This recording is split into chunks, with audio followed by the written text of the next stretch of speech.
Hey everybody, welcome to episode number 22 of the Galaxy CDs, Rocks, and Flips Reseller Talk podcast. My name is Ryan, and as always, I'm coming to you from the Bat Cave. In today's episode, we'll have a quick reselling news update. We'll have the normal Galaxy CDs, Rocks business update, and I just wanted to take a few minutes. This is going to be a fairly short podcast. It's the holiday week. I'm kind of cutting myself some slack on some things, as you'll hear when we get into the business recap.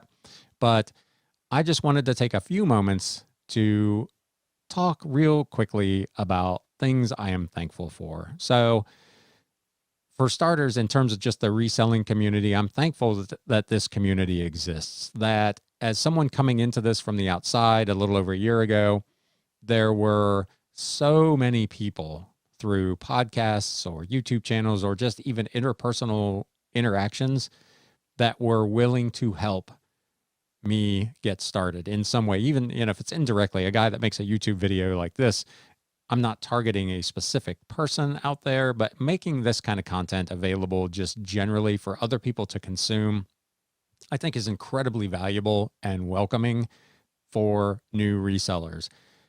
I know on some social media sites, you might feel like this community is not always so welcoming. You see a lot of posts on Facebook where people ask questions and end up getting attacked by other resellers.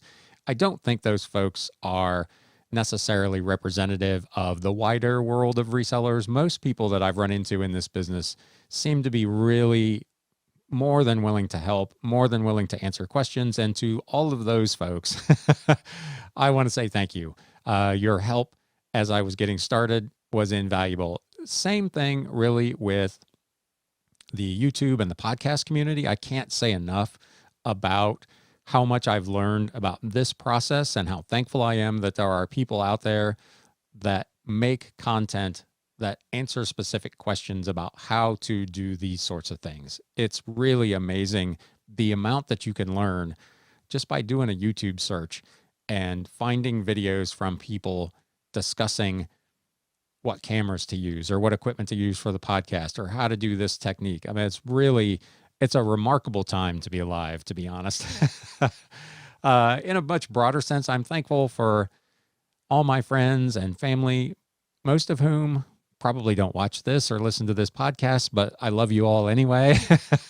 And most of whom I have not been able to see in a long, long time, especially for the last couple of weeks. I didn't say anything about this leading up to now, but I was exposed to COVID-19 a couple of weeks ago, and I did not go get tested. I never exhibited any symptoms, but I did essentially lock myself down for the last 2 weeks. I've been here in the man cave, working through my eBay stuff and hoping to not get sick. And either I'm an asymptomatic carrier or I dodged a bullet and didn't get it. But for the last 2 weeks, I've pretty much been confined to the homestead here. So for anyone in my world that I missed, not that I've been seeing a lot of people anyway, I've been trying to stay reasonably safe. But I've been pretty much MIA for the last couple of weeks other than this. So hopefully this next week, my lockdown quarantine period ended the day after Thanksgiving. So I'm thankful for that. I'm thankful that I didn't get sick, whether I got the virus or not. If I did, I didn't get ill from it. So knock wood, that I dodged a bullet there. So I just wanted to say thank you. I appreciate all of you that come and share a little bit of your time with me twice a week on this channel. And those of you who have invited me on your own channels, Mo over at Reseller Niche, who I've been with now twice. We did a live the day before Thanksgiving. That was a lot of fun. And to Chris, the casual flipper up in Canada, had a really nice interview with him. I'll link to those in the show notes and the description below. But again, I just wanted to spend just a couple of moments here. This is, like I said, going to be a fairly short episode, but I wanted to say thank you to everyone in the community for their support of each other and their friendship. It is a truly remarkable thing. So with that, we're going to take a quick sponsor break for the podcast listeners, and we will be right back. News updates. All right, let's get into some reselling news. Man, there's not a ton this week. Like I said in the intro, pretty slow week on the news front. There was a little bit of stock news, but I'm not in the mood to talk about stocks today. The big news really in the world of reselling came from across the pond, where Europe and the UK got a dose of PlayStation 5 reseller madness this week. Business Insider has a big article, and there were several others. As always, I will link to these in the show notes and the description below. Business Insider reports one reseller group snagged nearly 3,500 PlayStation 5 consoles, and the resale market might be the only place to score one after it's sold out everywhere online. The PS5 launched this week in Europe and the United Kingdom, and customers encountered many of the same issues that they faced in the United States. The consoles sold out near instantly at most retailers. A robust, that's a kind word, resale market for the coveted new game console is at least partially to blame, and that market is dominated by groups that work collectively and use bots to buy up as much stock as possible. The manager of one such group told Business Insider that his group is responsible for thousands of PlayStation 5 purchases headed for resale. Quote, "You have to put the work in, otherwise you literally don't stand a chance," he said. Resellers boasting dozens of PS5 consoles have popped up on eBay, StockX, and Instagram, and they appear to have used the same type of retail busting software that sneaker resellers use. We've talked about this a couple times. I did a podcast, it's been probably over a month ago, on is reselling ethical? And one of the things discussed in there was the sneaker resale market, where when a new sneaker comes out, these resellers with the bots and all the technology jump in line in front of the actual humans trying to buy these shoes. And that has now found its way to the console market. Luckily, consoles only come out once every 5 to 7 years, so you don't hear about it, obviously, nearly as much as you would with sneakers. But this has been a real big issue in the technology industry. A lot of the tech, CNET and places like that, talking about this issue. So one woman commented to the Financial Times in London, quote, "Overall, I feel like it would be easier to get one of Willy Wonka's golden tickets." So there you go. The article goes on. Meanwhile, on the popular chat app Discord, reseller groups with thousands of members were organizing to buy as many PlayStation 5 consoles as possible. One manager of a group of resellers commented, "Our collective total number is 2,472 PS5 consoles across all our members."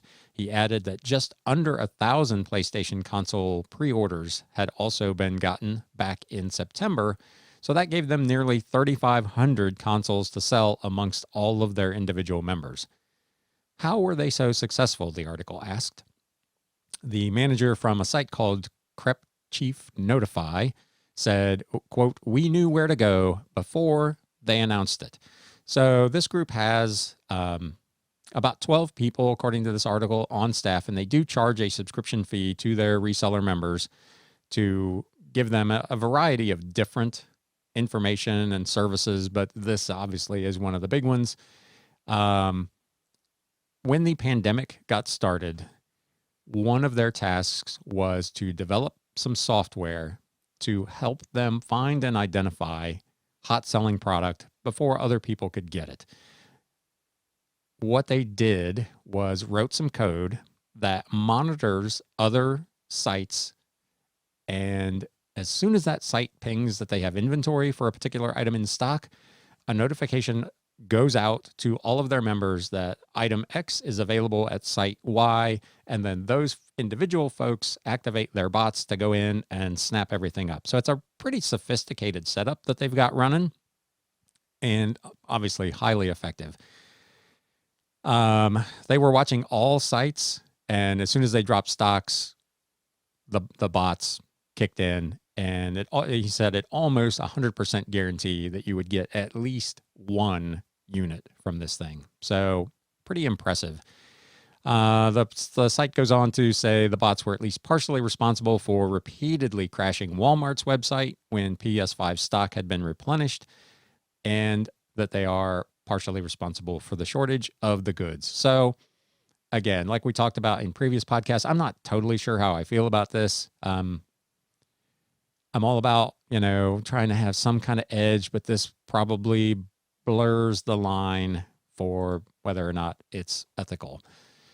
Moving on, there's an article in The Verge. Amazon defeats eBay lawsuit over seller poaching. So eBay has actually filed 2 lawsuits against Amazon, one in 2018 and another in 2019.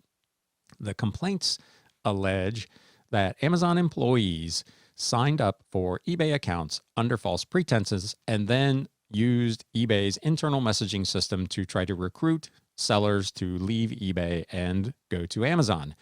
In both cases, eBay was successful in convincing an arbitration panel that there was a breach of its user contract. However, eBay could not prove that it suffered a financial harm as a result, and according to documents filed with the Superior Court of Santa Clara and a California District Court, the arbitration panel has ruled in favor of Amazon, with that being the case. So essentially, these representatives of Amazon were able to sign up and, in contravention of the terms of service on eBay, recruit sellers to come to Amazon. But because, even though they broke the rules, there's not going to be a penalty because eBay was unable to prove that there was actual financial harm to their business because of it. So this whole thing has got to go to a court who has the final say on the arbitration, but it's likely that they will approve this finding, and that will be the end result. It's a big win for Amazon. Amazon, as we've talked about in previous podcasts, is facing any number of other issues. They are the subject of a potential antitrust probe in Europe. They face growing problems in the United States where some groups are seeking to regulate Amazon more strictly, especially due to their treatment and competition with their third-party sellers. So Amazon's fighting on some fronts. Jeff Bezos may be the richest guy in the world, but his plate is not empty. They got some battles they're fighting, but this one at least is behind them. Lastly, and you've probably seen this already, I think eBay sent messages to everyone, and it's all over your seller hub if you're on there at all. But eBay this week announced a partnership with a group called Hello Alice to offer what they call up and running grants to eBay sellers. There will be a total of 50 that are going to be made available, a total of $500,000. So 50 $10,000 grants. The grant, as I understand it, is going to be $8,000 in cash and $2,000 in eBay credits. This all goes back to how the COVID-19 pandemic has affected resellers and small businesses in general, particularly those who had a retail storefront that was closed due to lockdown once and maybe again coming up, and has tried to transition in some way to eBay. These grants are really geared towards those kind of folks and providing them with a pathway to survivability and growth. To quote the eBay site, the Up and Running Grants program is focused on ensuring today's small businesses are here tomorrow by committing more than $500,000 in funding and education resources for existing business sellers to secure their future in 2021 and beyond. Small businesses are the backbone of eBay, as well as the engine of jobs, progress, and prosperity for communities across the U.S.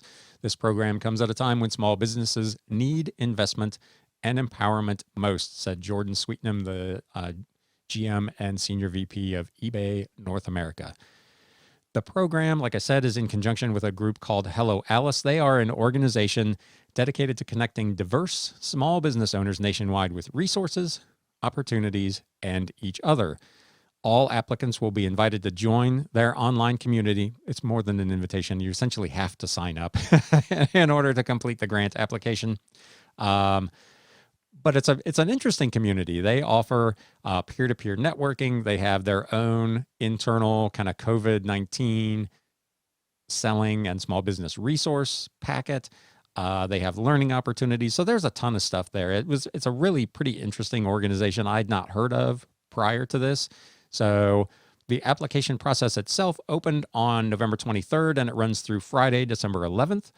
It's a pretty straightforward process. I've already applied. I don't really expect to get the money, but if I did, that would be great. But the application process is pretty straightforward. It maybe is a dozen questions or so. You don't have to submit like a detailed business plan. They're going to ask you, what was your business like before? What is it like now? What are you going to do in the future? What would you do if you were the winner of one of these grants? Basically what I said was, I'd like to move out of the house with my stuff and get a warehouse space. I've actually been kind of half looking into that anyway.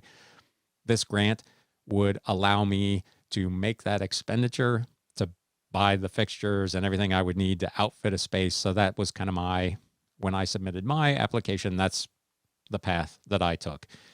If you haven't applied, go check it out. Again, like I said, I'll link to all this below, or you can go to ebay.helloalice.com. You can learn more, and that's where the actual application is as well. So go check that out. Really interesting setup. $500,000, 50 sellers will win $10,000 grants. So very, very cool.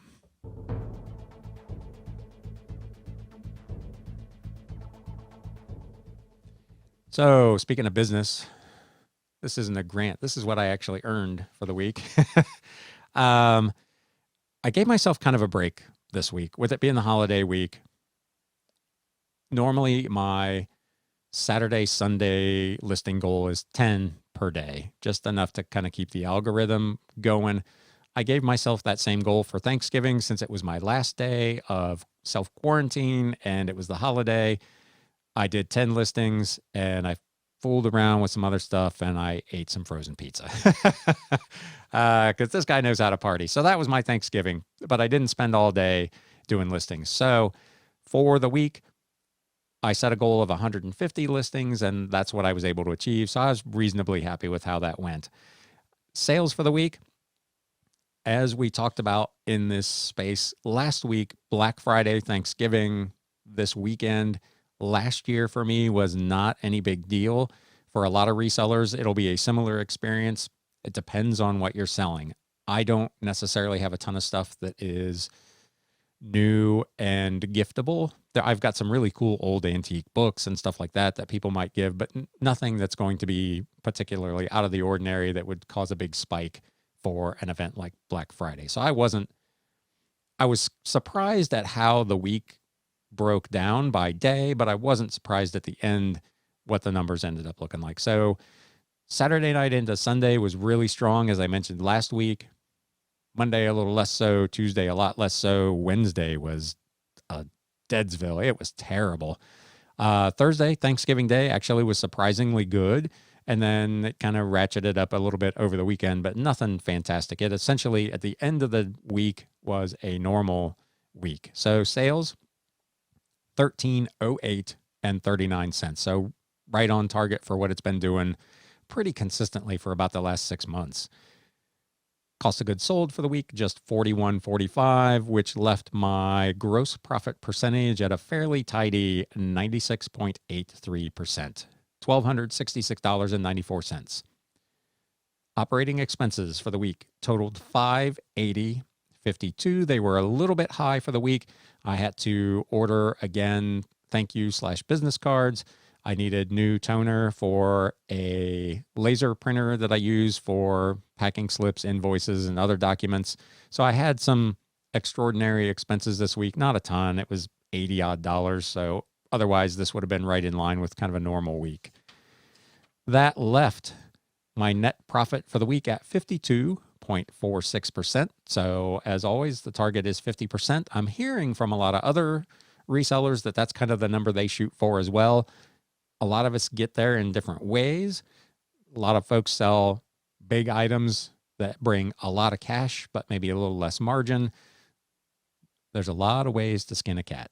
So for the week, total profit was net profit. So before taxes, but after everything else, $686.42. So not quite the $100 a day net that I'm looking for, but it was within shouting distance of that. So we'll take it.